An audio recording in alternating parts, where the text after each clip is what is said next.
What is going on, everybody? Welcome back to Sideline Summit. I'm Antonio Perez, joined as always by Danny Cole, DCU Penn's finest, and Chris Culture, CB Culture Boy. We have another great episode for you guys today. The Wolves are beating the shit out of the Nuggets. Like, what is going on? This cannot be the same Nuggets team that we just watched take down my king for 2 straight years. And of course, we got to talk about the rest of the playoffs as well. Pacers, Knicks had their first game. Absolute banger when you don't have people crying about the refs in your ear. We got Celtics, Cavs, and Thunders, Mavs tonight. I don't know about Celtics, Cavs. It depends if Max Strus has a little extra dose of that devil magic he got from Miami. And then Thunder versus Mavs. I mean, I think we're all licking our chops at this one. Like, this is probably going to be the best series. After seeing what happened for the first 2 games, Wolves, Nuggets, it might not be the series we thought it was going to be. And then if we have time, we'll talk about what's next for the eliminated teams. If not, we'll talk on it next week as well, because there's going to be more eliminated teams to talk about. So we can talk about them as a whole, or maybe we'll get to it this week. But before we get started, I want to make sure to remind you guys, please like and subscribe to the YouTube channel. We'd really appreciate it. We have big things coming soon.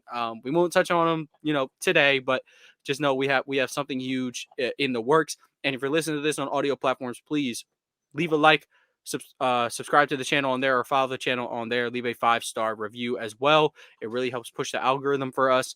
But, of course, before we get into the playoffs, we got to start with Summits, Plummets, and that's where Danny will take this show from me.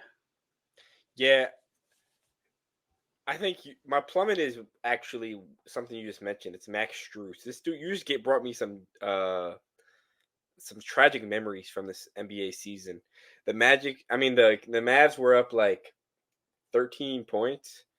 I had a money line bet for the Mavs at plus 100, and Max Strus shot like 15 points in like 3 minutes. And it was just, and then he hit the half court shot. Yeah, the 70-foot game winner, and I was literally like, my prayers is that's where all his devil magic was used up. I hope, man, because it's all used up in that, and then the Dean Wade fourth quarter. Dean Wade isn't playing tonight, though. I'm about to send Dean Wade $50 on Venmo. Like, go enjoy some food tonight, brother. Thank you. Thank you for not suiting up. But if they were to play him, if they do play Dean Wade, that lets us play Sam Hauser. That's why Sam Hauser didn't get a lot of love in the Miami series until, like, they put Duncan Robinson in. It's like, oh, if you're going to play him, then we're going to play Sam Hauser. Because it's like, if we're both going to have a defensive liability out there, we might as well put ours out, who's been shooting better than your defensive liability this year. So I'll tell you one thing, though. I think that the Celtics and Cavs is an interesting story, given that they have a historical matchup in the playoffs in 2010s at least. Oh, with LeBron. Well, it's only ever been with Bron, but yeah, no, the battles have been there. The last time they saw each other in the playoffs, Jason Tatum said, "I'm here." He put his stamp on the game. Jaylen Brown did not have his best game, but I'm not going to crap on him because he was the Celtics' probably their best player that whole series. That whole playoff run was just so special by Jaylen Brown. Terry Rozier, though, screw you. 0 for 10 from 3. Sorry, go ahead. We'll talk about Cavs later. We'll talk Cavs, Celtics later, but I'm going to go plummet. I mean, Summit. Summit of the week is that me and Tony both graduate. Mine is like I could technically say this for next week, but Tony graduates this week. I graduate next week. We're done college. I'm done school. What? Yeah. Chris, I don't know how you felt when this happened, but like, I don't know how to react, if this makes sense. Like, I don't feel like I'm done. But I have one more. I literally have one final and a paper, and I'm done. And like that's why. When that's done, you'll feel totally different. But I don't know though. Like it feels so weird. Well, I have to take a class in the fall, but like, hey, got a cap and gown. I'm gonna be honest. I don't even know which one. I was just saying this to Danny. I think this is the one I'm supposed to have on the cap, but there's also a second one that came with it. I'm gonna assume it's this one though, because this little like piece of gold here is like a lot. Feels more real. Oh, you gotta get yourself. I don't even like how the cap fits on my head, so I'm gonna wear it like the least amount that I can. Because like in high school, we didn't even have to put it on. Like I put it on for like a picture, for my mom, but like not really. Chris, you know why we didn't have to put it on? What? We had a drive-through graduation. We Oh graduated yeah, during it was COVID. Drive-by graduation is absolutely insane. I forgot. You know, wait. Actually, that's a triple plummet, man. I forgot. There's so many protests that Columbia and UCLA and USC are canceling their graduations for their seniors. So like that's a plummet, man. Imagine getting your high school Well, no. graduation. All right. For the cause though, that's definitely not a plummet though. I mean, No, I'm not saying the cause. I'm saying imagine being a senior in high school and you don't get to graduate because COVID, and then you get to senior in college, COVID's all cleared up, and then you can't graduate. Like me personally, I liked our graduation. no, I We like didn't my. have to. We didn't have to Wait, sit no. through your boring ass speech as salutatorian. We didn't have to sit through that bullshit. We didn't have Anyway, to drive down. I look on the way. Obviously, it's traffic. You know, we're all going one by one. But I got to talk to my family on the way down. Just snagged a quick picture. We went to the rec. We got pics. Like it was. I No, just preferred that so much more. I don't want to have to sit through people talk. Don't like it. I'm with that. I'm 100%. I like. I that. want our schools to get canceled. Actually, let's go. I'm going to commit to the cause. Let's go. But no, it's actually pretty crazy. I say our commencement's tomorrow, but that job gonna be like 6 hours, man. I'm out. What, 6 hours? Yeah, probably because the commencement is all the schools. So like, Damn. but our Klein individual graduation, it's the first one on Friday, so I'll be up at 6 a.m. sharp to get there at 9. Your whole school graduates before individual schools? No. So the commencement is kind of just like a celebration of all the schools. Like our names aren't getting called. Like, Oh, all right. it's not that. No. All of our individual graduations. See, I don't know how schools like Penn State or like UCLA, or I'm just saying an example, like big schools, all of them graduated once. I'm like, dude, that is ridiculous. Nah, I'll tell you what they do. They do certain so like they'll do A through E graduates in the morning. Yeah, dude, that's still ridiculous. That's so. Yeah, that's what happened with my cousin. I like it better by the school because you're graduating with the people you mostly have taken your classes with. Yeah. No, and your friends. Like your friends are typically people you have class with. So I probably have like 5 friends though, because I'm not really up there all the time. The one friend I made actually has been literally traveling around the world these entire 2 semesters. He's just been everywhere, and it's awesome. Average college kid that you meet a kid and he just is never. Dude, he's so like, dude, he before I even met him, like he was working for Overtime Elite. He was he now works, I think, with the Pivot Podcast, which is hilarious because like the Pivot Podcast is known for one thing and one thing only. You know that's not happening. All right, enough glazing. Chris, what's your summit and plummet? My summit is the WNBA season starts today. Let's go. Excited about that. I'm gonna be watching on Disney Plus. It's cool they have the first 2 games on Disney Plus today, so that's dope. And then I want to and I'll say a double summit. We're back in our league, started back yesterday, and we won by 3. We were down like 11 with like 14 minutes left. It was the weirdest shit that happened in the game. Like we were down 11 and we got close to 2. And this one dude, I promise to God, he didn't even have a real shooting form. This dude made 6 threes. And the dude on our teams refused to put a hand. He was like, oh, he can't shoot. After the 4th one, I'm like, I agree. I don't think he can shoot. But they are going in. And we're losing. So you got to do something. Yeah. So that was cool. We ended up pulling out a W. I made all 6 of my free throws yesterday. Anybody who knows me knows I'm notoriously random at the free throw line. Like I'll go 90% for 5 months, then I'll go 45% for 2 months. I don't know, but I was really good yesterday. So yeah, those are my summits, and I do have a plummet too. My plummet is that Camila Cardozo is out for 46 weeks with that shoulder injury in the preseason. That's a L. Wait. I guess look, I would say if there's any, if you want to find, a bright spot in a down moment. Yeah. More Angel minutes. Yeah. Oh, and the Aces are here in Dallas on my birthday. I'm going. I'm going. They're gonna be here on my birthday on 27th. They're gonna get a restraining order on you if they put you within 500 feet of Asia Wilson. They're gonna just hear a whole bunch of barking. Yo, in there. It's facts though. Nah, honestly, dude, that silver hair is it. Like that is it. I barked at my screen multiple times. Yo. It sounded like a shelter in here. He said, "Yeah, I was called her ridiculous. mommy. I ain't trying to deny it either." Nah, I would say I'd agree. Like with the summit, NBA playoffs are heating up. The WNBA is starting. I will. My plummet is my girl Nika Mule. I think she's gonna have some trouble with traveling in and out of the country, or that's how she missed the preseason game because of the student visa. But I've only heard good things about her, Kate Martin, the second round picks. I would say I'm not really worried about Nika Mule making a team. She's gonna play her ass off. Kate Martin, like she's gonna do the same thing, just not to Nika's level. So I'm a little more worried about her, but I think she'll be fine. I saw an interview Kelsey Plum. She had nothing but good things to say about her and Nika Mule as well, about the dog.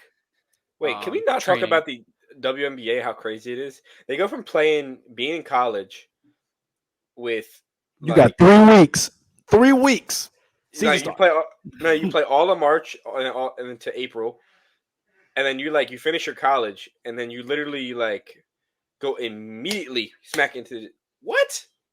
Yeah, if you are one of the top players, once y'all start playing on whenever the season starts, like mid-November or like beginning of November, don't be prepared to take the foot off the gas until like next September.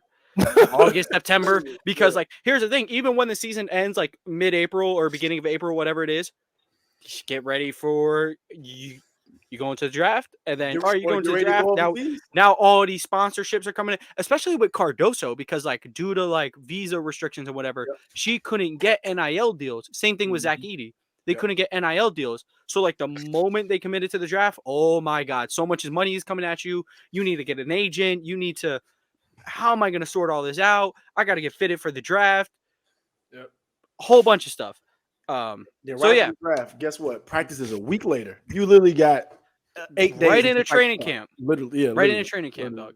And I don't care what nobody says. Yeah, I'd prefer them but be in an actual practice facility. I think them having training camp in like what looks like a high school practice gym gives such a good, gritty vibe. Yeah, it's like with like the windows that bring the shine in, and it looks like y'all in the scene of Coach Carter.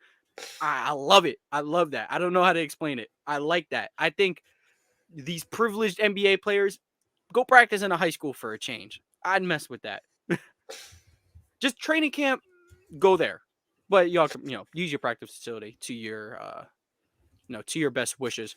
But hey, let's start with Wolves Nuggets. Now, banger. And I'm going to kick it off. I was right. Intro to time out. That's what I was going to get to. Danny, as of right now, I'm not counting the Nuggets out.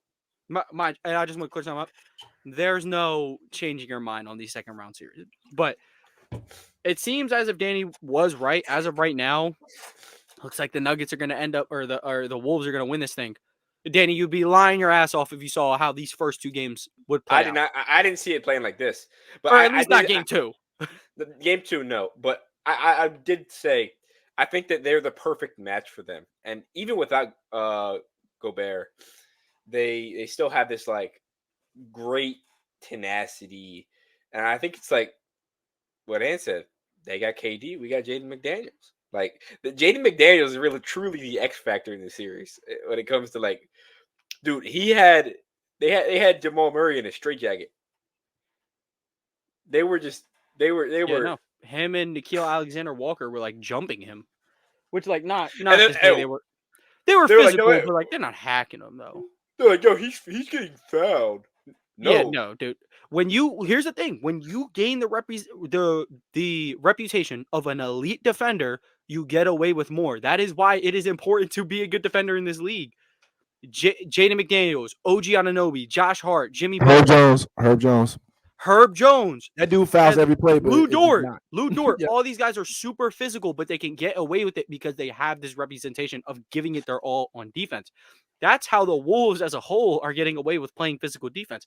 That's why people are complaining about the Knicks, they have the refs on their side or whatever. No, they play hard, so they get away with it. No, I don't know. Sometimes they do get away with some crazy stuff. Like they go for a loose ball Yeah, and dive into someone's but they've knees. earned it. But you earn that through the regular season. When you're a good defensive team, you end up getting that. Same thing with the Celtics.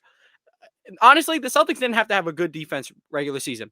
You just know we have probably the best defensive wing duo in the league. Arguably, it's up there with Tatum and Brown.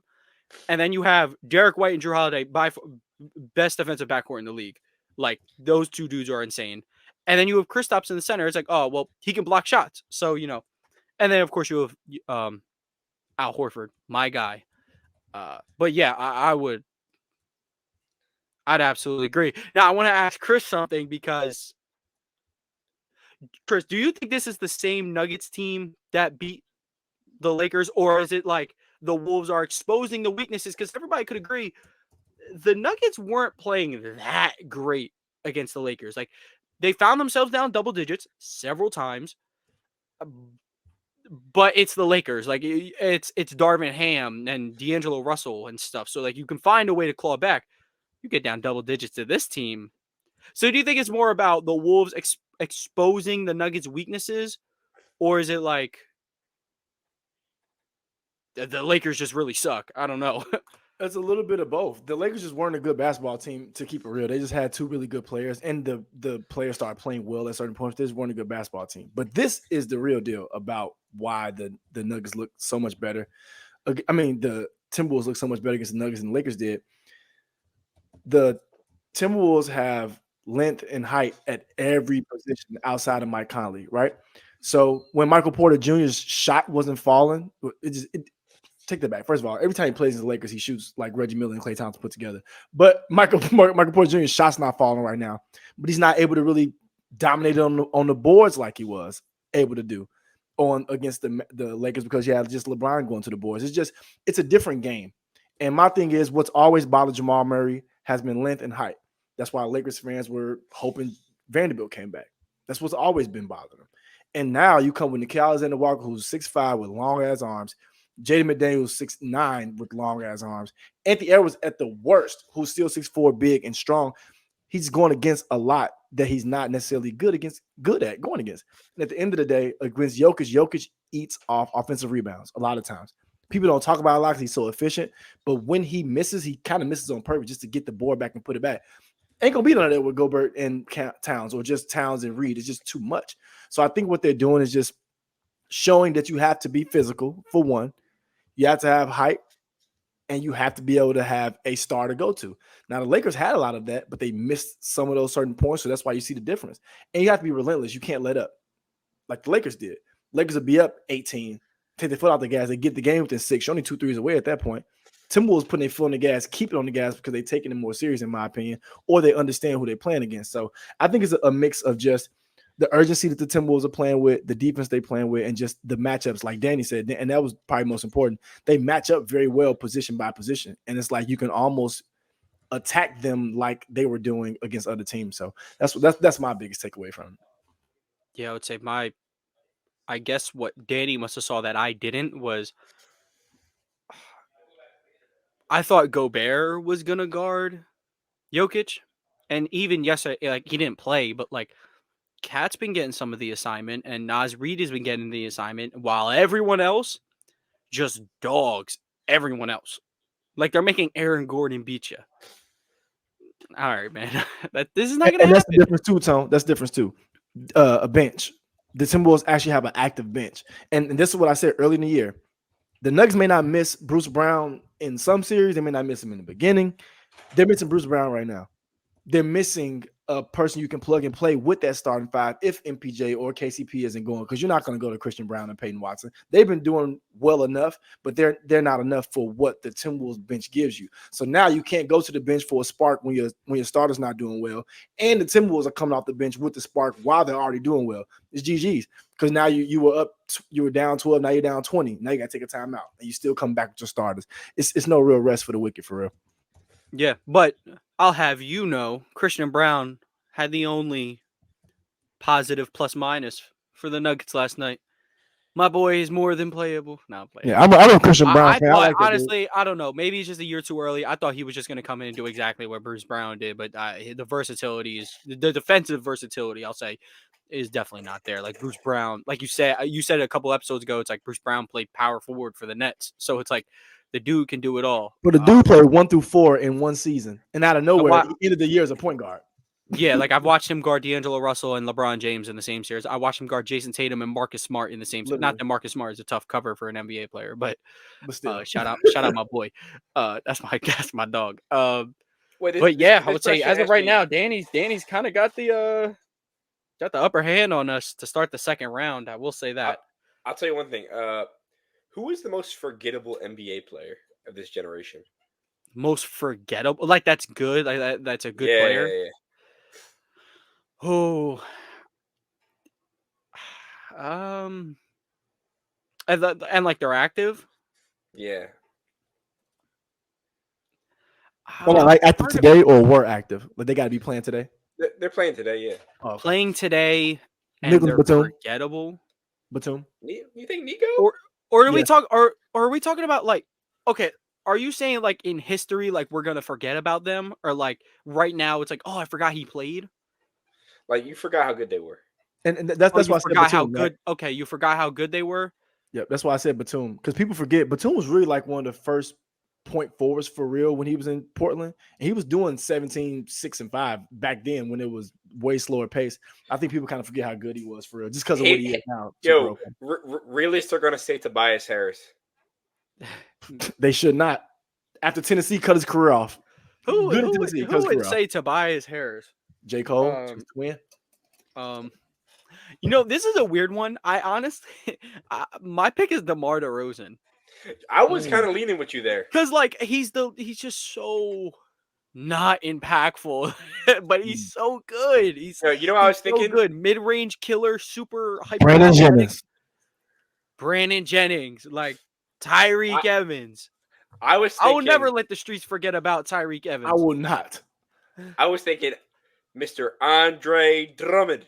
Nope. You know why he won't? You know why he gonna finish top 10 in rebounding. Watch what I tell y'all. Watch. Yeah, it's like that's the only reason why people remember. One of the greatest rebounders of all time. Literally. No. And then they gonna turn his highlight tape and watch that dude Shaqtin' a Fool for 3 years in a row. Yeah.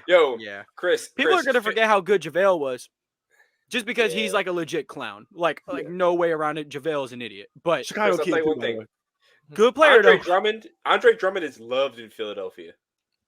Oh yeah. One of the rare spots where he's loved. But yeah, I think he's loved by the Lakers too because of the ultimate glaze on the LeBron post up in the playoff. Yo, that was so funny, bro. It was hilarious. Yo, like save some for Savannah. Holy, because he was dead serious. That boy. Yo, like please let Savannah get a turn, dog. All right. I don't know if we have much more to say about Wolves Nuggets. Danny, did you have anything else you wanted to say? Nothing else. Jamal Murray has to play good basketball if the Nuggets want to even have a chance. Like I don't know what 3 for 18, dude. Like, well, I say I don't know as much more he could do. That brother's getting jumped. That boy's in Guantanamo Bay. Let's talk about another physical series. And I would say we already gave our Wolves Nuggets predictions. I guess we can now give our Pacers Knicks one because one game happened, but it doesn't really change my pick really. I was gonna go Nuggets or not Nuggets. I was gonna go Knicks in 5 anyway.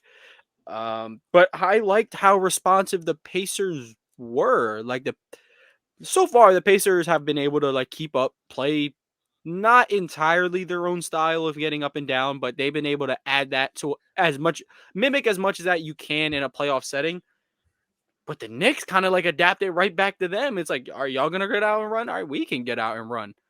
It's like Hartenstein, that's probably the only dude that's not going to be able to get out and truly run with us, to what we want to do. But in that first game, Jalen Brunson has, and I don't want to discredit him at all, but like, this is what I mean by it. It's like he's their only option on offense down the stretch, and he's taken full responsibility of it, and he hasn't let them down yet. He has not let them down as the only clutch option. Was it third straight 40-point game? That's ridiculous, dude. That's so nuts. That's so nuts. Yeah, I'm going Knicks in 5. I think that the Knicks, The Knicks' ability to mimic the Pacers' fast pace will be better than the Pacers' ability to mimic a consistent half-court offense.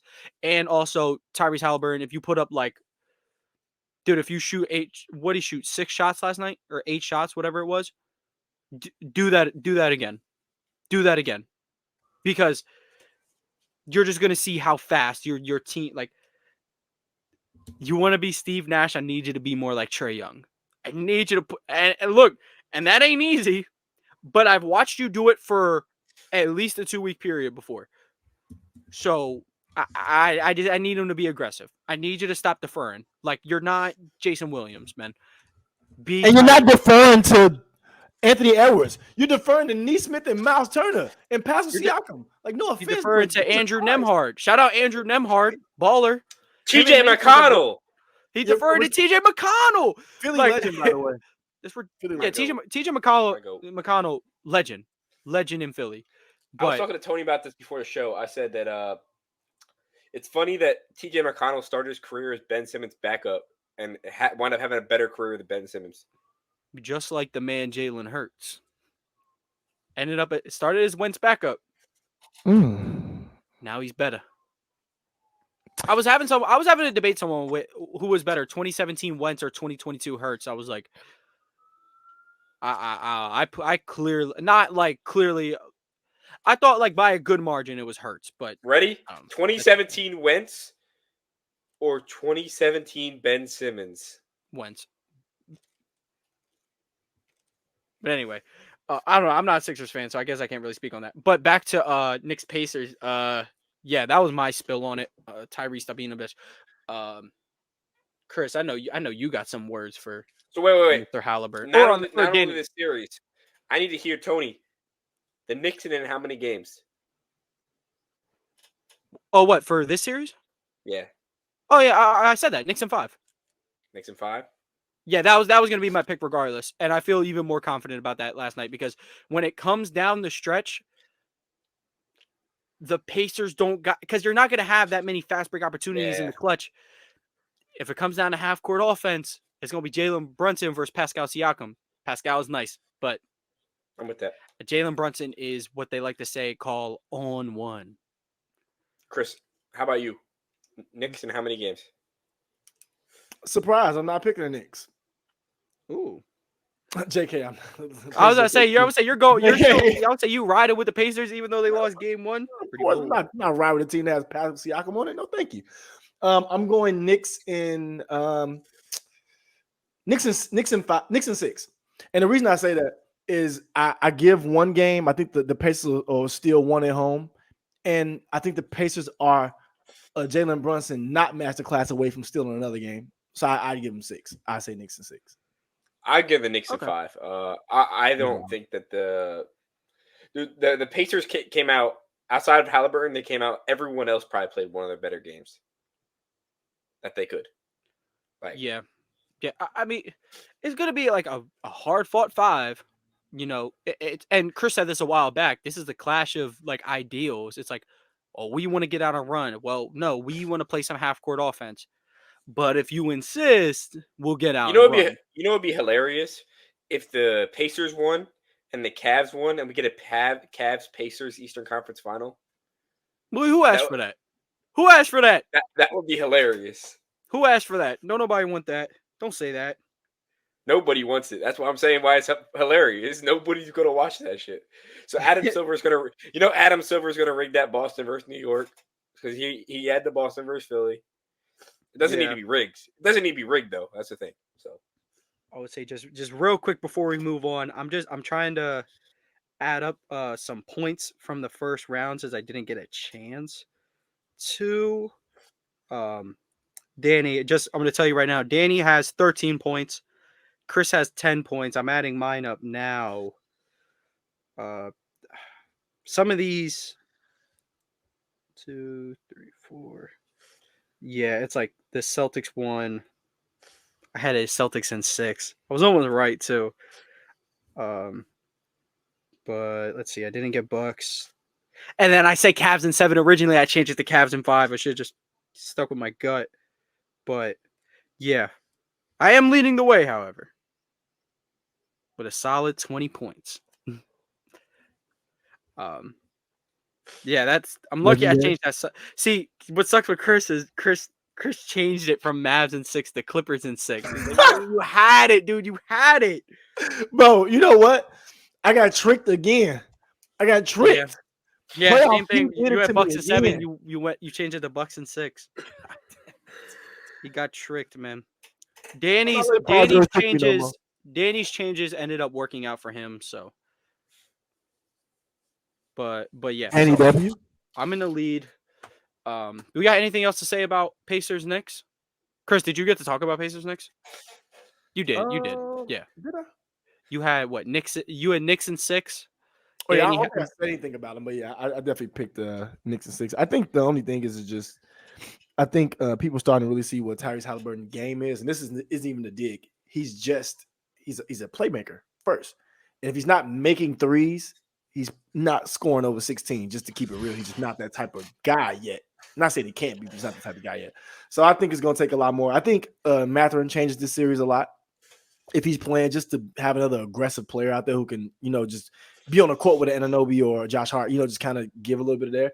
But I think it also is good for the Pacers to kind of see, because they was able to beat the Bucks. You don't want to trick yourself thinking that you were just one piece away. They're a wing scorer away, and they need to bring back Pascal. And I think this shows that they need some wing scoring.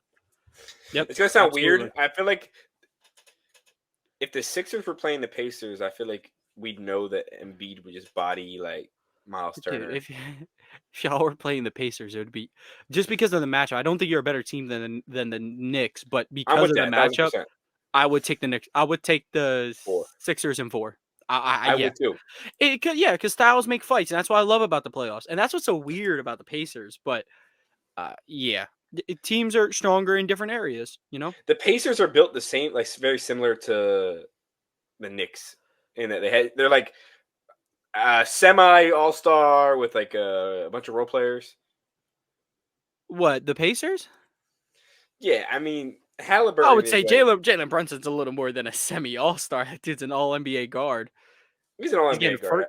He's getting first team votes. Like, he shouldn't be a first team. He's like a second or third teamer guy. But this year, just yearly, it's positionless. There are people putting Brunson on their first team over Tatum. While I disagree, I think that one's kind of more like an expectations thing. It's like Jalen Brunson over when expectations. Tatum personally went under. I mean, a strange world where you averaged 27 and you went under people's expectations, but it's okay because when you're expected to be one of the greats. When my king Luka says, they asked him, "Did you know that Jalen Brunson was this good?" He said, "Yes." Maybe he is baby LeBron. Yeah, he was. He tried to keep him there. Who besides Jalen and Rick Brunson saw this shit coming? Luka tried to keep him there. Unreal. Luka tried to get dude. If Luka saw this coming, he would have been on his hands and knees begging Mark Cuban, please resign this dude. Please give him the bag. That's what happened. This what happened. After he turned down that first one, he felt disrespected, so he didn't even want to entertain it. Because they offered the same thing the Knicks offered at the end, but he didn't even want to go back because he felt they tried to play him in the beginning. Because they offered his dad was there. They offered him, but y'all know maybe his dad ain't before. Cool. No one could have really done it before that. Rick Carlisle playing him 10 minutes in an elimination game. That too. But Danny, the ESPN ran with that story. Him and Rick Brunson, like, they're not like enemies, but they're not as tight as everybody tried to make it. Like, he wasn't necessarily going over there just to be under Rick. That was gas because they wanted to go to the Knicks. Do you remember when he dropped 40 in a playoff game, like on the Mavs? When Luka was out. Yeah, when Luka was out, dude, he carried. That's how we got his bag. Yeah, I know. Didn't he drop like 5 threes? Like, he was shooting lights out. Dude, he was shooting the lights, dude. I don't know. I just didn't think that was substantial. So at the time, I was like, the signing's stupid. But now he's the second best point guard in the East. Trae Young, they will never make me betray you, son. But let's move on. Guess what? Trae Young not gonna be in the East soon to come. Nah, he will. He's just going a little farther down south. Miami. Orlando Magic. But let's go. You haven't heard that one yet. Trae Young to Miami. No. Yeah. No. You don't want to hear that. Paolo? He is not. Yeah, he going with Paulo. He gonna take Paulo from Paulo to LeBron. So Get France out the way. Get him out the Yo. way. Send him to Atlanta. we call him Bronze Wagner because he's the third best player on the team. Doo-doo. Get him off my team. Yeah, he's not good. Celtics, Cavs. Chris, I want to start with you here. Tony's a Celtics fan. Yeah, please let me go last. Yeah. Okay. Because I'm gonna spew nonsense. I'll start. I have a bunch of nonsense to say, and it starts with the Cavs beating the Celtics. It's not gonna happen. I'm joking. I'm not starting with that. I'm not starting with that. But I think this series, it'll show the Cavs that, bro, you can't keep trying to skate by without a real wing. And I like LeVert and I like Strus. I do. Like, I like them for what they do. But this is going to show you have to have a real wing out there because the Celtics have two wings. I mean, Derek White's 6'5". He could be a wing if he felt like it, but they have bigger guards and bigger forwards where I think the Cavs are going to struggle, not just on offense, but on defense. If anybody watches the Cavs, Garland struggles against bigger guards. At the least, you're going to have Jrue Holiday on him. He's going to be in trouble. Derek White and Jrue Holiday. I think if you're the Celtics, you just deal with that. You let Donovan do what he's going to do. Donovan's 50, 60 it doesn't make you win because Mobley's going to get 12 and Garland can get 8. So this is not going to kill you. So I think this is going to be that time that shows the Cavs what they really need to do. And I'm thinking, I seen a quote from Jaylen Brown saying that they're taking this one, trying to not necessarily get revenge, but they're taking serious. The last time they played them in the playoffs, they lost. I want to see that. I want to see the Celtics put them out in 5. I want to see them put the foot to their neck and show you're not supposed to be on a court with them. So that's what I'm looking forward to. I'm looking for the Celtics to finally really, really show dominance. Not saying they haven't throughout the regular season, but I want them to see them be dominant in this playoff series. I don't want the Cavs to have no air. Every game should be a double-digit win by the Celtics. Not just gassing it, but I think that they're that much better, even without Porzingis, than the Cavs are. So yeah, on my prediction, I got Celtics in 5, just out of respect for Donovan Mitchell. I think Donovan Mitchell can get you a game as a superstar. If any superstar in the East can, that's still left, not named Jalen Brunson, I say Donovan Mitchell can get you a game. So I say Celtics in 5. Okay. Very well said. Very well said. Danny? Yeah, I think it's really clear that the Magic taking the Cavs to 7 shows you one thing. It's not a knock on the Magic. The Magic have a lot of flaws. The Cavs will be going home in 5 games against the Boston Celtics. I give D Mitch one or 2 games. And I might give why I say 2 is the Celtics like to play with their food too much. The Celtics, you get a game where Tatum's gonna sit in the corner and be Mr. Clean Boy. And Tony will literally scream at the TV, "What are you doing? Go get the ball!" And team will be on an 18-0 run, and Tatum's like, "Look at me, I'm Klay Thompson. I'm done. I did my job here today. Look at me. I'm role playing Duncan Robinson." But no, it's actually pretty funny. I think that with Jared Allen out, the Celtics can skate by with Kristaps being out until the Eastern Conference Finals. So because they got the GOAT Xavier Tillman. Yes, 6'7" center. Big X minutes. But X gonna give it to you. Yeah, I'm a big fan of Xavier. I think he's real good. But like I said throughout the regular season, the Celtics are the team to beat in the NBA, not just the East. I've never been a big fan of the Nuggets, and you guys have kind of shit on me for that. But I think the Celtics are the team to beat. Remember, it's all about styles. Like the Nuggets have had the Celtics number this year, and then the Wolves and the Celtics have been split, but the Wolves have had the Nuggets number. So it's a bunch of different stuff. Styles make fights. And the Celtics have every team in the Eastern Conference number. So true. Yes. Well, this year, yeah. Want to hear a team that I think would actually give the Celtics a run for their money? The Knicks. No, not the Knicks. I was thinking the Knicks. Out west is the Oklahoma City Thunder. Oh, hell no. Out west? Out west, I would say the team that would give the Celtics the most run for the money would be the Nuggets. I think it's the Timberwolves, 100%. I'm with the Thunder and Nuggets. I say the Nuggets because, so with the Wolves, they have a legit answer for everything. Jaylen Brown is willing to go 94 feet with Anthony Edwards if need be. And then, with the Thunder, I like the minutes that Tatum had on SGA in that one matchup they had. if they could go a little bit more with that, like a little less help. Like, I'm not saying Tatum's going to lock down SGA because there's not a person in the league who can do it. I'm saying Tatum's probably going to give you the best opportunity to do that because SGA is like a bigger guard. Jaylen Brown he does better with the smaller guards, like hounding them, but Tatum does better with like the lengthier wings. So, but with the Nuggets, you legit have no answer for Jokic. Like he could throw Al in there, maybe figure out a roamer thing, but they would have to like hound the way the Timberwolves do, which like they're capable of. Brown and Tatum, they got the length. Derek White, like Chris said, is basically a wing. So we're getting ahead of ourselves. I apologize. Yeah, we are. Yeah, but Celtics Caps. I'll tell you one thing. I think that it'd be funny if I wasn't wrong last year with my Celtics Mavs prediction, but I was just early. Never wrong, just early. That's how it goes. That's how it goes. So yeah, I was just 8 years early saying Celtics in 5 in the finals. But no, my Sixers winning his finals. It's I'm just like 20 years early. Come on, man. Yeah, your Sixers beating the Celtics in the playoffs just never gonna happen. Hey, I never had them beating the Celtics. Yeah, you did last year. Last year, you picked the Sixers because I remember I said. Danny said maybe.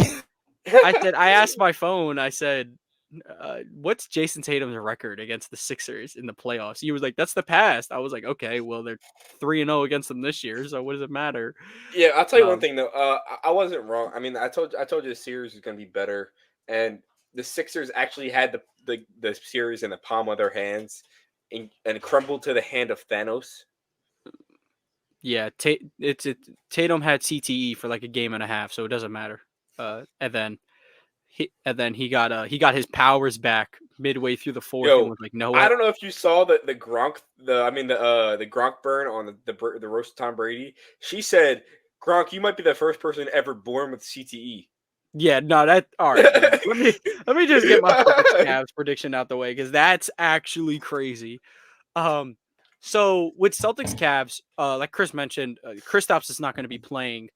So the Cavs, Jared Allen's questionable. I don't know if he's going to be playing tonight. I'll assume he is. I think he got cleared. So with the double big issue, you're obviously Al's going to start. Al can't give you 40 plus minutes. You're going to go to Luke Cornett. You're going to go to Xavier Tillman. I think Xavier Tillman has a little bit more athletic ability. You're going to want that to match Evan Mobley, the verticality of Jared Allen. Celtics, obviously, they have the defensive capabilities to handle, not handle Donovan Mitchell. Let me not put it that way, but to like make him work. And I don't know, at this rate, Darius Garland just takes care of himself because I have no clue where is that all-star? Where is he? And on the other end, the Celtics are going to make him work on defense. I want to put something out there. Me and Danny were talking about this before. I'm going to ask Chris. Chris, what do you think the Celtics record is this year without Kristaps Porzingis? Just off the top of my head, off the top of your head. I wonder how many games he's missed. 25 games without Kristaps this year. Oh, okay. 19-6. 21-4. Yeah, I was close. 21-4, and one of those was against the Warriors. So that is a for sure Tatum CTE. It might as well not even count. And think about the Porzingis. He was really a luxury to add. Thank you. That's really what it is. Because if you took Kristaps off this team, the Celtics are still expected to make it out. Team. Yeah. Are they a 60-win team? High 50s maybe. 57. But now let me tell you this. Okay, so the Celtics have a league-leading 11.6 net rating. What do you think their net rating is in those 25 games without Kristaps? Still league leading. But what do you think it would be at? Because the second best team is like 7 point something. Oh shoot. So yeah, there's a gap there. Damn, like 17 point something? No, not that high. It's 12.9 though. 12. Damn. I was trying to see about something. It gets a little better without Kristaps. And now why I think that can play into the advantage, while it doesn't make sense, like the Celtics can run double big to match their double big. But the reason why I think taking Kristaps out of the series can end up working for the Celtics is because in those games, in that 25 games, you put Al on the floor. Not saying Al can get out and run, but when you want to run double big lineups, which you kind of you're forced, I guess, less to do because Kristaps isn't there, and you're like, well, we'd rather go small than like go double big and Luke Cornett be one of the bigs. Everybody can run. Everybody can get out in transition. And on top of that, you can still run half court offense because this is where when Kristaps is out, it's more so Tatum, main playmaker. I'm going to drive and kick, which is something he's been excelling at in the past 2 years in the playoffs, especially last playoffs. The triple teaming that Miami was doing on him was it's beautiful to see how Spoelstra looked to game plan around him. Maybe 2020 in the bubble that would have worked. Not this year though. Their execution of breaking down the zone, Tatum making the leap as a playmaker, and the assists aren't going to show, but he knows where to find the guy who's going to find the open man. So I think with Kristaps out, the ability for them to get out and run, I'm going to take Celtics in 5. Not because I respect Donovan Mitchell, because the Celtics do have CTE, and it's bound to show at some point in this series. So, I also am not giving Max Strus his credit. Screw him. I hate him. He looks like How Kev Eats on TikTok. One of my favorite TikTok eating accounts. He lives in LA, dude. He be eating the best food. It looks so good. But okay.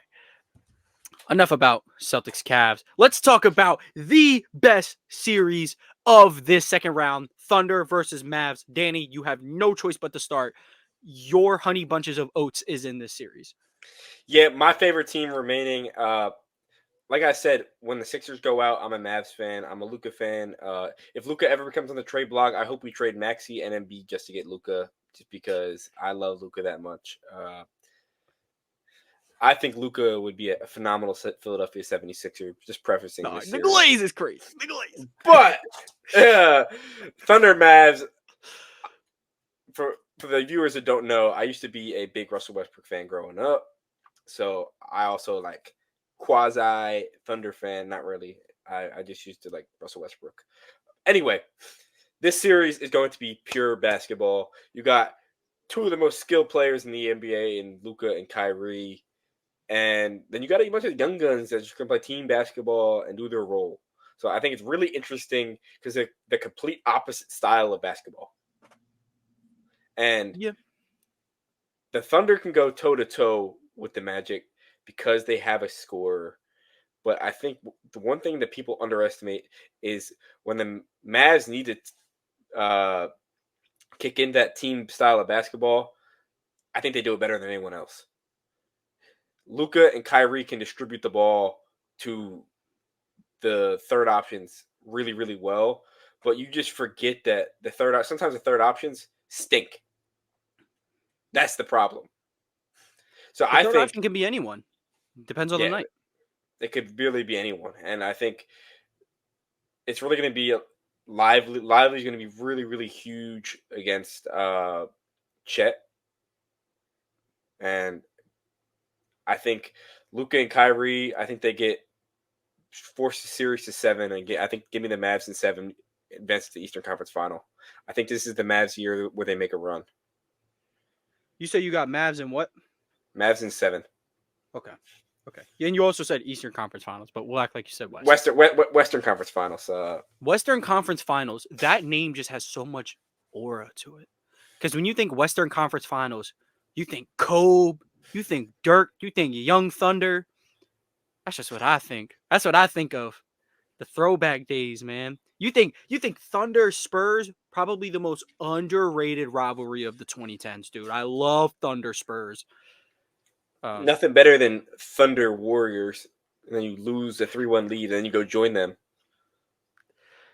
All right, man. You trying to rekindle some memories? Chris, do you want to go, or do you want me to go and save your shea glazing for last?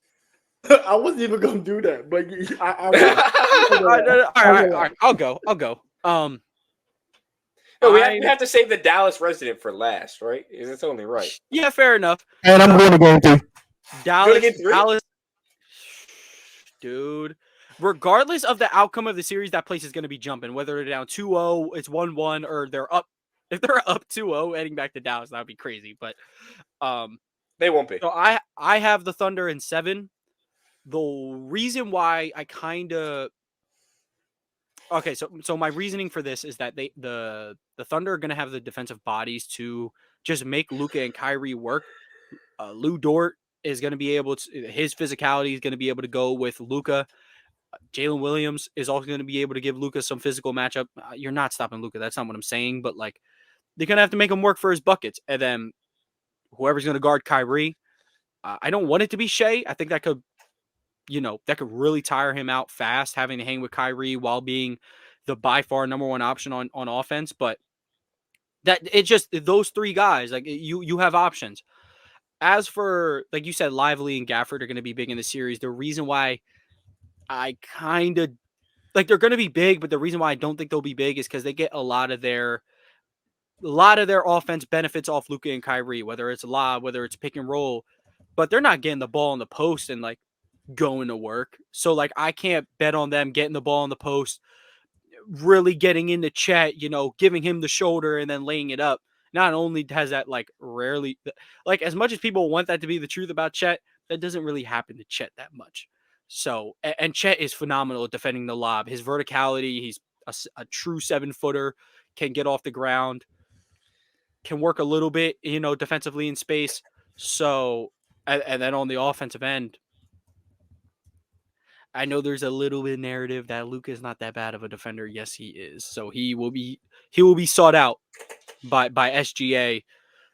Jalen Williams is going to search for him. Like, but I'm saying none of this is going to come easy for the Thunder, like at all. I'm going to take the Thunder because honestly, because their first round matchup was a little easier. I think they're a little less tired. So on top of that, maybe Shea can afford to be elite on both ends of the floor at all times. And same thing with Jalen Williams, and same thing with the other Jalen Williams if he needs to get involved as a because let's say Daniel Gafford does turn into prime Shaq and he starts busting out some post moves. That's why you have the other Jalen Williams for a little bit more stockier frame. Not the world's best defender, but we're talking just about a bruiser. Then that's where my mind's going. Let me tell you one thing though. My goat, Kyrie Irving, probably your goat too. It's all of our goats. We are the three heads of the Kyrie FC. Don't play. I'll tell you one thing. Undefeated in closeout games. Never lost a closeout game. So if they get to game 7, he's not losing. Fair enough. Even if they get that, if they win 3 games, and then it's over. But they have to win 3 games first. Kyrie's not losing a closeout game. I would say until he got with the Nets, he never lost a first round game.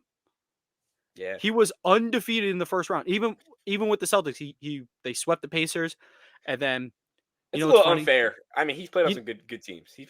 Of course. But you want to know who gave him that first round loss? Tatum 50 ball. That's what it took to get a game off of those dudes. It was so bad. But yeah.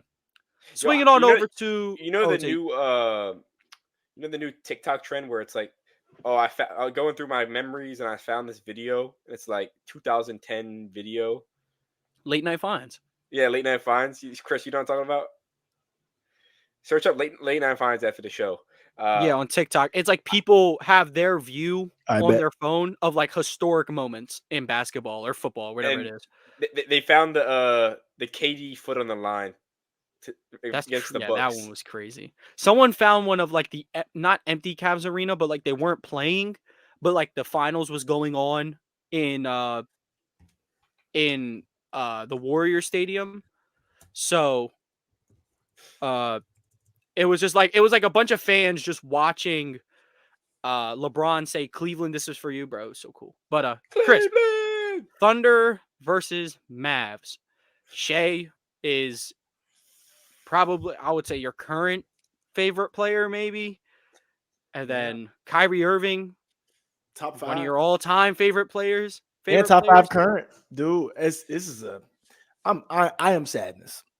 No, I'm sadness, madness. You win, young man. You win regardless. I am sadness, madness, and badness. Because on one end, if Kyrie wins West Conference Finals, I'm cool with that. If Shayvonte wins Western Conference Finals, I'm definitely cool with that. But this is, I think, I'm gonna say my prediction for last, but I think this series is gonna be very, very interesting for a bunch of reasons. I think this is the J-Dub series as well. Either J-Dub keeps ascending into that star pattern of where he is, or he kind of takes a step back and the Thunder losing 5. Like I think there's no real in between. I think they need to keep Giddey off the court at all times. Only all jokes aside, just off the strength of it gives you a person that you have to defend less at the 3-point line. And that gives another person that they can throw at a Shea or throw at a J-Dub or throw at your creators that throws off the rest of your offense. So I think more Wiggins is going to matter, more Isaiah Joe. You're going to need that. And Wiggins is a very good role player. I think people are going to learn about Aaron Wiggins like they're learning about Nickeil Alexander-Walker now. Very, very solid role player. Very, very solid. So I think it's going to be a series where role players have to really step up. And if I had to just pick role players, I'd say the Thunder's role players are better than the Mavs, but I'd also say the Mavs role players play better with their team necessarily. So I think it's going to be a very, very close series, very close. I think this is a battle between your MVPs, Shea and Luka. My prediction, I'm going Thunder in 7. And this is 20% off being a Shea fan and 80% off just thinking that it's going to be just a close series wire to wire. And also, Luka isn't fully healthy either. He's not. And I think that is going to be a thing that, not saying Lu Dort's going to go at his knee or nothing crazy like that, but Lu Dort is a perimeter defender that is very physical. Wiggins is very physical. All the guys are going to defend are going to be physical, so it's just going to be like a lot of weighing down. I think Luka's going to get triple doubles in this series, but I don't think it's going to be as effective as they can be. So my choice is Thunder in 7. I think Kyrie has a great series. But I think Thunder in 7 in a close game 7 too. I think if the Thunder lose this series, they're going to be in the KD sweepstake. I think win or lose, they're in a place to add a star. I wouldn't say KD. I hope they go after a marketing type, or like the Pacers did, like a Siakam, like a bigger guy. That's a wing forward. That's what my type. Want to know a weird person who I could see them adding? Paul George, do a jersey swap, like he was on there before. Trae Young. Oh no. Keep that boy away from. They got a guard. They're gonna dribble the ball into each other and fall down. So no, keep the boys away from each other. No. Two legends can coexist, but not like this. And Trae is from Oklahoma too, so that's a cool call out too. Yeah. I mean, I could see potentially. I mean, they got the picks for it. They could send a.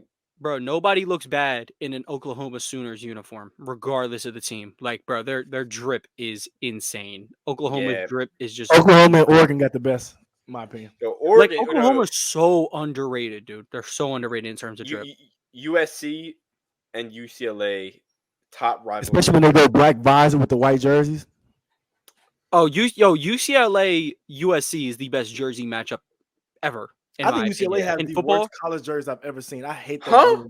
I hate that shit. I hate it. No. All right, so look, So for college football, it's just college football. Like, I'm not saying these two look good. I'm saying on the field, the baby blue and gold against the maroon and gold is so nice to my eyes. It's so good. The vibes are just in the Rose Bowl. Like, oh my. Don't get me salivating and fantasizing about things. So yeah, we all have it going to 7, and I can absolutely respect the hell out of that, because that's what's gonna happen. This is gonna be fun, man. I hate to leave Danny hanging out to dry, but I guess Chris sided with his Pookie Bear. I sided with my Pookie Bear, and then I don't know, man. This is just how I feel. A lot of this really is because they handle business in the first round. Like, they really got the Pelicans up on out of there. And in blowout fashion, lots of rest going on. So, as long as they get, and I do agree with Chris. You got to get Josh Drizzy off the court. So get Josh Drizzy, 18 and under. Get him away, bro. Because, and this is the thing, bro. It's if Shea was 6'8", it'd be different. Because Josh Giddey's really a point guard. In reality, because he can't do other shit, but he really can't post up smaller guards, so he's kind of just out there, just in the way sometimes. So way is but this is what he does well though. He does board well for a guard, and I don't take rebounding lightly for guards, because you can start the fast break as a guard like this. I think that's very important. But that's the thing with Giddey starting the fast break. you're not really scared about him running down the court and doing anything. So it's just he kind of is in the way. He needs to be on a team where he needs to go. He needs to go to the Suns where you have 4 scores already. He can just literally pass the ball and not do anything. That's the type of place he needs to be. I was gonna say Giddey has a good change of pace. But it's just like it just goes from slow to really slow. So like I don't know how much that matters. And that bullshit spin he does in the paint where he's already dribbling, he just spins around in a circle. Yeah, bro, that's on bullshit. Please keep that away from me. Like who's a good change of pace guard? Like Jalen Brunson. He's going from slow to fast. So it's like, that's a real change of pace. But since I would say, Danny, do we have enough time to talk about the eliminated teams? I do have to go very soon. Here, we'll for your sake, we'll at least talk about the Sixers. We'll at least talk about what's next for. I mean, like we said, like the Bucks are running it back. We'll speed down. The Bucks are running it back. Bucks are running it back. Miami. We already talked about Miami last week. Yeah, we talked about Miami last week. So it's really just Sixers and Magic. Which is fine. We can talk about Sixers and Magic. I have time for that. So okay. I think I'll start with talking about the Sixers. I think that Daryl Morey came out and was like, I'm going to be aggressive. We need to go at a wing. And I think the Sixers are what they're going to do. They have only Embiid and RC4 under contract for next year. Maxey, of course, is a restricted free agent, and they're going to match any offer he gets if they don't sign him long term. So, of course, Maxey, Embiid, and I think you really have a clear canvas to build a roster. I think they're going to try to bring Kelly Oubre back and finally good riddance of Tobias Harris. Ideally, here's my ideal roster. You got Maxey, you got your boy Alex Caruso, Paul George, Embiid, and KO. And then you got Batum to float in some minutes there. I think if you roll back with this roster with a 36-year-old Batum, and I'm not gonna lie, I wouldn't mind having Kyle Lowry back just for the veteran presence. Kyle Lowry, good veteran presence to have, and it was clear as day, definitely in the playoffs. Certainly in the playoffs. Sometimes he looked like ass. I'm not gonna lie, he looked very bad at some points in the playoffs. Well, it's hard to see anything else on him. So I knew that was coming. I knew it. BBL jersey. He's 37 years old. He's 37 years old. He can't be doing too much. But no, someone really got to remix BBL jersey to BBL Lowry. BBL Lowry's crazy. I'll be the first one to do it. Gotcha. No worries. I'm in the studio tonight. In the studio tonight, Chris cooking up. CB on the beat. I was about to be gross. But yeah, I agree. They got the money to go get a star. That's obviously going to go towards a wing. Paul George, Tobias Harris, DeRozan, any of those killer scorers. Yo, the DeRozan prophecy might come true finally, but it might be too little, too late. At the fate of Buddy Hield. I think it helps him in a sense, even if he comes over there late, only for a simple fact, he's really good in the mid post, and it gives you like when I say this, take it in the right context, a Joel-esque type of thing to do instead of just having Maxey do everything. Like if Embiid's out, you can kind of run through the mid post if you wanted to. Yeah, DeMar can play. DeMar's played power forward before, so he can play big. So I like everything you said. Obviously, Maxey is getting whatever money they decide to give him. I like the Kelly Oubre to resign, and then a little mid-level exception. Yeah, keep around your vets for the low. I don't think Nick Batum is going to be asking for too much money. I don't think Kyle Lowry's asking for too much money because Miami's paying his contract. So, not really much to go on over there. We'll talk about the Magic. I was going to say real quick with the Sixers. I want to say Danny was saying this before the podcast started. Their picks are kind of like start dishing the picks because you have Maxey for the future. Like, don't even worry about it. Yeah. But yeah, we can go to the Magic. I think 2 players have been clearly linked to them, and they're both shooters. One is a funny shooter, one's an actual shooter that's young and has potential. The first is Trae Young.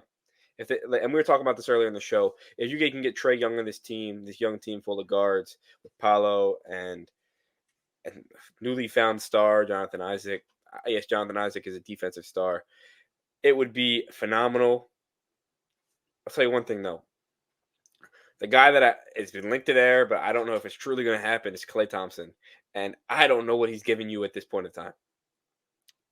I think I like no bullshit. If the Magic had Klay Thompson in the series, they win. They win 100%. They do. They do. Source they do, of shooting. Is Klay that still, dude? Like, no, I think this is the thing. You only need him to give you the value, the volume. You have to be scared of him taking 12. Because I mean, at the end of the day, he can't go 1 for 12 or 3 for 12. But on that day, he does go 7 for 12. That opens up the floor for Paolo and those guys in a crazy way too. Yeah, I'm pretty sure Klay still shot like 37, 38%. Well, like that's not Klay. That's like that would be the best shooter on the Magic. So yeah, it's kind of funny though, Lakers too. Dude, if you watch Paolo just isos and spins off and dunks the ball because they have no spacing right now. 2004 LeBron. Yeah.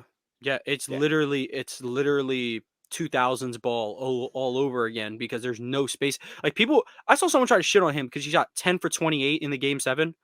That's emptying the clip. There's nothing he can do. Like that was a good game. I do not care when it comes to Paolo. I just do not care about efficiency because like he's doing everything he can. I like the Trae Young trajectory. Let me ask you guys something. And I'm not trying to tell Magic fan how they, how their own team works. They definitely watch it more than me. Is Franz Wagner untouchable? No, not at all. If Trae Young is on the table, is Franz Wagner untouchable? No, right? I would hope not. I can't believe that. I can't. But I will say this though, I wouldn't trade him for just anybody. Like he would have to be like a trade chip in a thing to get a superstar. I think he does have potential without Paolo. I think they're similar enough in how they play. In my opinion, he's just a smaller, not as good Şengün. That's just me. He's not as good as a playmaker. He's not as good as a scorer. I don't know. But like like for the right guy, he's available, but not untouchable, dude. You have one untouchable, man. One. Like would you? So for example, and not saying they will want this guy because would you move Franz in a DeMar DeRozan deal? Probably not. No, right? No. Well, I won't even say a guy that old. I'm trying to think of like a younger guy who would probably be available. Trae. I'm trying to think of what's even a younger guy? I say a young guy that is available. Does LaVine count as younger still? He's 28. He's in his prime. Right. So would you move Franz in a Zach LaVine deal? I wouldn't. I wouldn't. No. I wouldn't. But like if it's a young star playmaker like Trae Young, right. That's what I'm saying. Like, a tier over LaVine. I would move Wagner for people that's like a tier over him. LaVine. That's my thing. Yeah. I mean, you can't just trade him for anybody, but like untouchable is ridiculous, dude. Like you won untouchable, and that's Markel Fultz. My bad. I thought you were talking about Well, that is I guess you could say the off-season goods for. There is nothing going on in the NFL right now. It's off-season mini camp. Nate Wiggins signed a 4-year deal, and Odell Beckham is a Miami Dolphin. Boo. Yeah, someone was like, "Who's stopping this team?" Or they were like, "They let the Dolphins get this demon." It was the 2016 Odell tape with Gucci Mane playing. You see, everyone my age knows what I'm talking about. It's the mixtape to Both by Gucci Mane featuring Drake. You see, Ocho. Oh yeah, I know that one too. Ocho said, "OBJ is a top 20 receiver right now." Yeah, I'm out. And Ocho also said KD should come to Miami as well. Ocho also said that on Shannon Sharp show. That'd be good. But no, Shannon was like, name 20 people who's better than him. And he named 20, and then he said, and Ocho was like, wait, but you forgot Justin Jefferson and Jamar Chase. 22 people better than 22 people. Trust me, there's a lot more than 22 people better than Odell Beckham Jr. Chill. Chris. I remember last year when Odell started to turn up in the playoffs, I said top 7 agenda. We back. I'm back. I was pushing it. I'm gonna tell you one thing: at least 30 are better. Oh, probably 45. After that season, I seen there's a starting receiver on every single team that's better than him. It possibly 2, if you except don't count maybe Carolina, but I'd probably take Xavier Legette over him. No, what about Gabe Davis? Are you taking Gabe Davis over OBJ? Gabe Davis is nasty in the big 2024. Probably, but that's nasty. No, bro, I'm telling you one thing: Deontay Johnson is better than. He's dude. Yeah. Unfortunately, I hate to side with it, but yes, this is true. Obviously true. He's better than Willie Snead, I tell you that. And Lamar Jackson was throwing to Willie Snead at the point. So Willie I appreciate Snead, it. man. Shout out to Bro, him. he was throwing It's legend. to like He's not better than 34-year-old Olamide Zaccheaus. Eagles legend. My guy. Eagles wide receiver 3. Chris, he was throwing to Deshaun Jackson at 35 years old. Come on, man. Oh, brother, you don't have to remind me. Brother. We have not had a receiver I liked until Zay Flowers since we had Anquan Bolden. Honestly, That's Ew, cap. I'm That's pretty cap. sure. You don't I'm pretty like- sure you don't Jalen like Hurts. Hollywood? that I like. You said who? You didn't like Hollywood? No, Hollywood can't catch. He can't catch. Dude, Yeah, he's a 1,000-yard receiver. He's a good receiver. Dude, come on. Not for us. Thousand yard he receiver gets the don't ball. really hold much Well, weight he when you're worked out the his butt. only guy on the team who deserves to be in the NFL. He will And be the very receiver. good. Okay, he'll be very good across from Marvin Harrison. I think so too. But that's the problem though. For us, we didn't have him. He was the Marvin Harrison Jr. We didn't have a guy. We didn't have a guy. That was Wait, the no, problem. Marquise Hollywood Brown's not. He's in the Cardinals, dude. Is he on the Cardinals? Is he back on the Cardinals? I think he is. I'm pretty sure he No, moved no, to the oh no, Chiefs. he's the Chiefs. He's in the Chiefs He's now. on Yeah, the Chiefs, dude. Yeah. Oh, yeah. You were making me rethink. I'm like, was it Why am I thinking that? someone else? Of No, course, he's never on the mind. Chiefs. He'll be Yeah, good with he Patrick did, Mahomes. he obviously. did. He's gonna- I he's forgot. gonna- I forgot he left this year.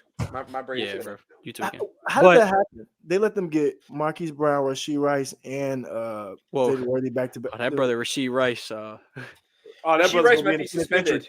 But Yeah. Eastern State, he goes. Get ready to learn cell block 1, baby. get ready to But, all right. learn Gridiron Gang, boys. My bad. Well, Enough that's of, everything from us. tomfoolery. But yeah, but before we get on out of here, please remember to make sure you like and subscribe to the channel. Leave a 5-star like and review if you're on the audio platforms. Anything else to say before we get on out of here? We'll be dropping a little teaser next week of what is to come. Yeah, and just let you know, this is releasing after the Mavericks and Celtics games, but Wednesday morning. So maybe take everything we say here with a grain of salt, because if the Mavericks get blown out tonight, then like I don't know, man. Maybe I'll change my pick. But Maybe. yeah, from AP New Freezer, Culture by Migos, and DC Comics. Thank you guys for tuning in. We'll catch you guys next week.